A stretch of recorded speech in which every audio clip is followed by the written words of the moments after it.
Am I really so desperate for views that I'm going to make a third part to a video that was supposed to be a one-of?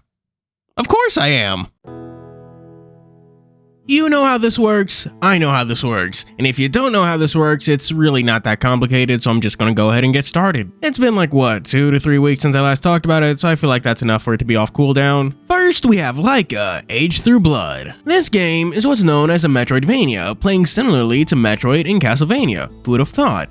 However, what makes this one different is not only that you have a gun, but that you also play it entirely, well, mostly, on a motorcycle. And I gotta say, it has some fantastic level design, and in a lot of respects, the game does feel wonderful. Imagine Trials, but more fleshed out, where backflips make you reload, where you can block bullets with the metal part of your bike. Like, just imagine they made an entire Trial level a whole fucking video game.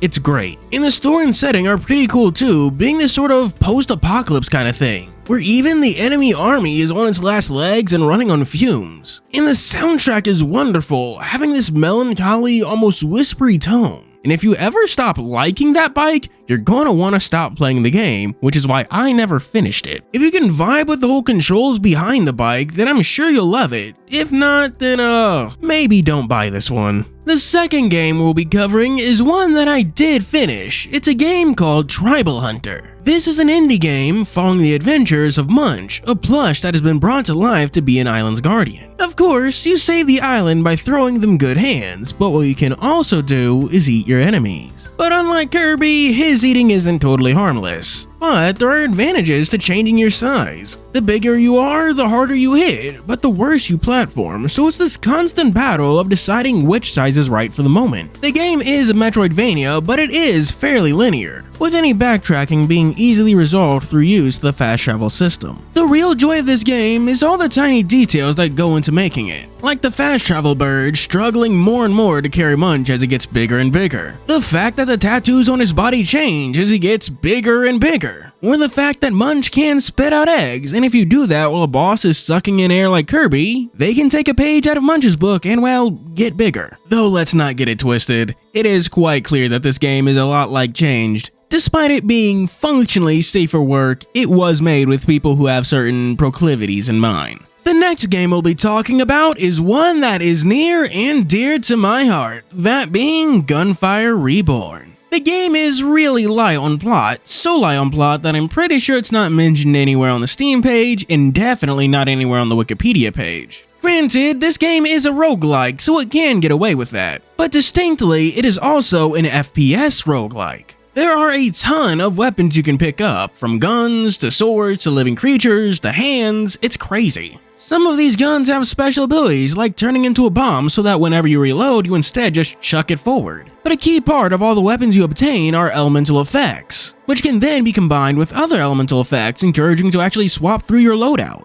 But then you also have the character you're playing as and their special abilities and perks. Then you have different modes, like the regular roguelike mode where you progress through, collect rewards, yada yada yada, but then you also have daily challenges and stuff. And there's the fact that this game on Steam is getting strong, active support, like it just got 2 more new DLC characters added to it not too long ago. If you can only get one game during the Steam Winter Sale, then I do recommend this one because it has oodles and oodles and oodles of content. You can even play it with your friends. A game I'd like to shout out from the rooftops is one called Armello. The kingdom of Armello is in the midst of a crisis. Their king has succumbed to the rot, driven to madness and on the brink of death. But with that comes opportunity for the clans of Armello to finally claim the throne.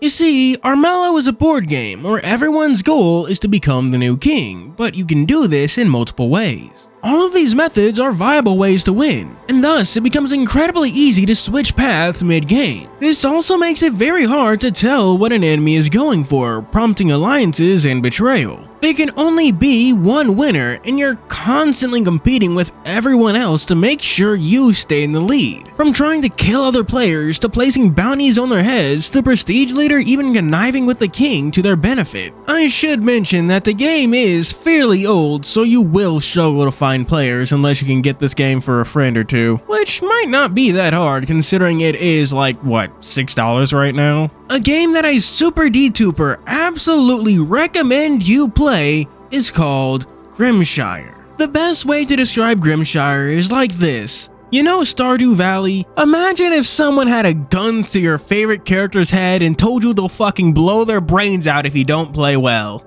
That's Grimshire, and it's amazing. As the resident farmer, it's your job to do your best to keep everyone fed, through the bountiful spring and through the empty winter. But throw in a plague on top of that, and the need to pay taxes, and you get a game that is nothing but stress. A festival will happen, and while everyone else is off having a good time, you'll be crying in the corner going, "I'll never financially recover from this." And it's one of the best games I've ever played. I won't even say the game necessarily plays differently from a lot of other town sims you've played, but it's the context of the entire thing that makes it what it is. It's not cozy, it's not relaxing, in fact you'll probably dread even opening this game. The game has tons of side quests it wants you to do, and it doesn't tell you the consequences, whether or not this is something you can safely ignore or whether or not this will result in a corpse. All you can do is your best, and if that's not enough, learn from your mistakes and try again on your next run. The next game I'll be streaming is one that should go up later today, assuming this video gets out on time. It's called Crossblitz. Oh, and before I forget, do be sure to like and subscribe and check out my Ko-fi and Patreon. There's cool stuff like a Discord server if you're a supporter, you know how it goes. I should also mention that I haven't finished Crossblitz yet, which you probably should have figured considering the fact that I am still streaming this game. The game is mainly split between two modes, the first being Tusk Tales. It's the game's dedicated roguelite mode. It has you going across a map to build your deck and all that good stuff, but I have like zero experience with it since I was busy with the story mode called Fables. It follows this lion guy here, Redcroft, as he gets roped into finding treasure for a far-off empress. It has a suitably cartoony story indicated by the art style, but it does take itself a bit seriously since its characters do have layers and depth to them. For the gameplay, a lot of people in my chat compared it to Hearthstone. I can't say if that's a good comparison or not because I haven't played Hearthstone. I play good card games like Yu-Gi-Oh! I would use comparisons between the two to elucidate the gameplay, but like, Crossblitz plays nothing like Yu-Gi-Oh! In like any way. Your monsters don't die immediately, instead have HP. You can attack directly, but only if your monster is in an unoccupied column, so it's kind of like Link summoning. It does have archetypes like Pirate and Dragon. I was personally playing a pirate-themed deck focused around bombs, which add themselves to your opponent's deck and do damage whenever they draw them, so imagine Parasite but like actually good. I've gotta say, I really do like the presentation. All the tiny little animations that play whenever you do anything are great. The one thing that I do find weird is a lack of any PvP modes. Like, yeah, I get not having rank, but not even any way to play with your friends. Okay, so Future Fear here. I was actually checking the Steam page to really make sure there wasn't any like PvP modes, and guess what I found out? This game isn't actually on sale. I would remove this part of the video, but I did bother voicing all of it, and I don't want to fucking like get rid of that, so whoops. I already overcommitted, so I guess we're just going to leave it here. The next game I'd like to talk about is not technically on sale either, but that's mostly because it's free. But it does have a paid-for expansion that is on sale, so yeah, I suppose it kind of counts for this video, right? The game's name translates into 3 large cats, which fits since it concerns 3 large cats. The tiger Lin Yu, the clouded leopard Li Kulao, and the leopard cat Yan Shu Chi. They all want something from the protagonist, but he can only help one of them, and thus you have to build your relationship, choosing who you want to help in the end by who you spend time with. I often call this game baby's first furry visual novel, and that's because it is very simple in nature. There's cute boys, you hang out with them, and that decides the ending. It does have a plot twist and bad endings, but its style and tone is still much simpler than something like Echo. It's a simple, furry visual novel that will get you familiar with the medium and the tropes found therein, all while having enough quality to it that it's easy to get through. If you're new to FVNs and want to get into them, try this one. If you're not, then this one might not be for you.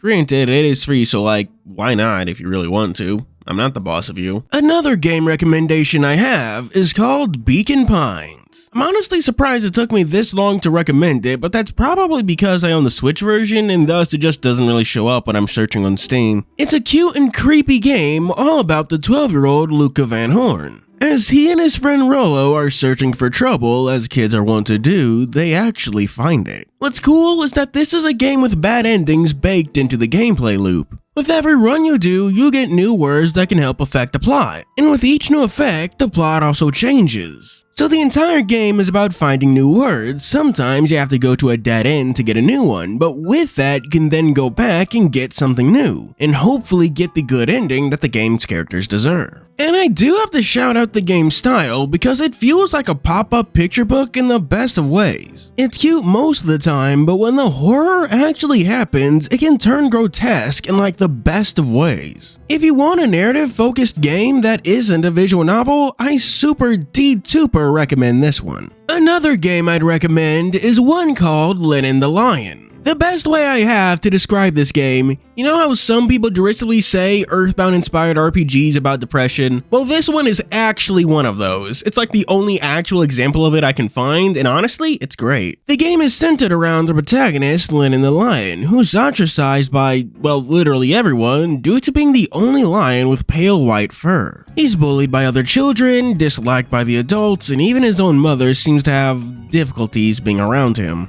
But in a very Deltarune-esque way, he ends up falling into alternate worlds that all represent something about the real physical world. He meets many characters and does many things, but that all ties back into the game's multiple endings. That's why this is all I'm going to say about this one, because it really is a game you should play through blind. Lenin the Lion is the epitome of a small game made out of passion and an idea. A game I don't see talked about enough, even though it is quite good, is Nikoderiko, The Magical World. This game is very clearly meant to be inspired by Donkey Kong Country, and it plays like it too. And I truly do mean like Donkey Kong Country, because it plays so much like that game, you'll be weirded out to be playing as a mongoose and not that fucking monkey. And it's not just having like animal companions, it's even in the fucking physics of the game. Like, just the way you jump feels like you're playing Donkey Kong. Which isn't a problem at all, because Donkey Kong is a great game and Nintendo refuses to make Tropical Freeze anything less than like $60 fucking dollars. The plot here isn't complicated, which is fine because it doesn't need to be. It follows Nico and his sister Luna as they get involved with Baron Grimbald and his Cobring army. You've got 2D levels which play like you expect, and 3D levels which sort of play like Crash. And I've gotta say, both formats work very well. I should also mention that the music is really good and the graphics are to die for. Like, just look at this game. For some reason, this is one of the best looking cartoony games on the PC I've ever seen. If you're itching for some Donkey Kong and don't want to pay $60, like, no, seriously, why is that game $60? It came out for like the fucking Wii U! Then you should try Nikoderiko. The next game we'll be talking about, I guess because I'm just in a cartoony platformy mood after talking about Nikoderiko, is Ratchet Clank, A Rift Apart. You youngins in the audience may not know this, but Ratchet Clank used to be a very popular video game franchise. Like, it was one of the kings of PS2 era games. And after dropping off for a long time, only getting a remake on the PS4, they came back swinging on the PS5 with this new game. Using a special gun called the Dimensionator, one of their longtime enemies, Dr. Nefarious, opens a portal to another dimension where he rules. A dimension where Ratchet & Clank's counterparts, Rivet and Kick, reside. I've gotta say, the gameplay is a perfect adaptation of those PS2 games because it just feels like one. It's hard to describe, but if you've ever played like a PS2 era game from like 2003 to like 2011, then you'll know exactly what I'm talking about. But it also has that modern charm, not just through graphical fidelity, but also through scope and ambition. Even the smaller levels in this game tend to feel kind of massive. Not just in a linear sense, but there's just so many branching paths and little trinkets and collectibles you can find everywhere. It even has New Game Plus, which does add new weapons to your arsenal. If you want to relive the feeling from your childhood, or just see what an old game would look like if it was made in the modern day, then this one is certainly up there. And that's where we're ending this video, mostly because it is currently 9:30 AM of the day this video goes up, and I really can't be bothered to do more. Now it's time to do Patreon shoutouts so I can get my ass out of here. We got Zora Chow, Choron, Garen LaFay, McCoides, and Wolfrix. Up your arsenal. If you don't get the context for that, Ratchet & Clank used to have innuendos as like the subtitles for their games, and that kind of stopped with Rift Apart. If you're still watching, tell me what kind of innuendo you would make for Rift Apart in the comments. Anyways, thank you for watching, do be sure to like and subscribe. As always, I'm your host Furry, signing out.